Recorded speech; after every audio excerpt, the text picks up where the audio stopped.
first church on this site was built sometime in the 12th century, although nothing remains of it above ground.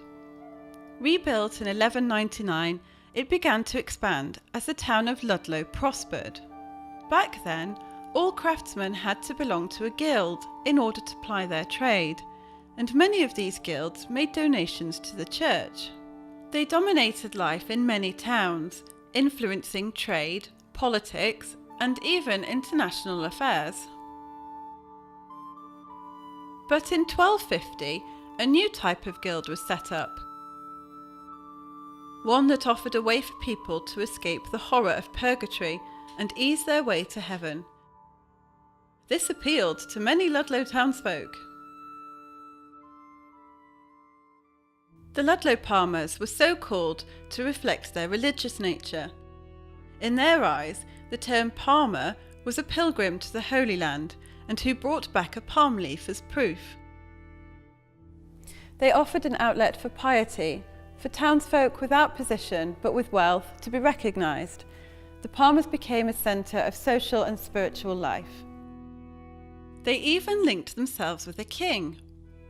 The story goes that King Edward the Confessor had met a beggar, who was actually John the Baptist, and being without money, gave him a ring.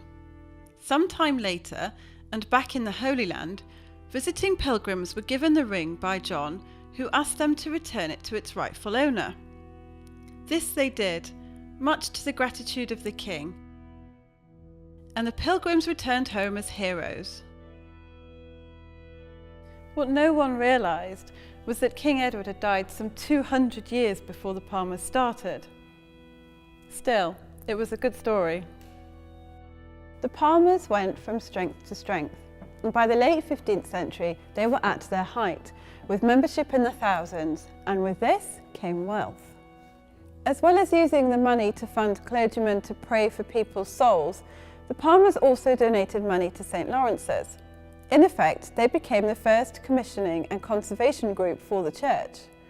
The Palmers paid for new wainscot boards for the choir stalls, which is still in place today. They commissioned expensive wood carvings, as well as stained glass windows for the Lady Chapel. And they also provided iron to repair the vestry door, which was clearly showing signs of wear and tear, even back then. In the next episode, we'll find out what happened when the fortunes of the Palmers changed and the impact that had on St. Lawrence's.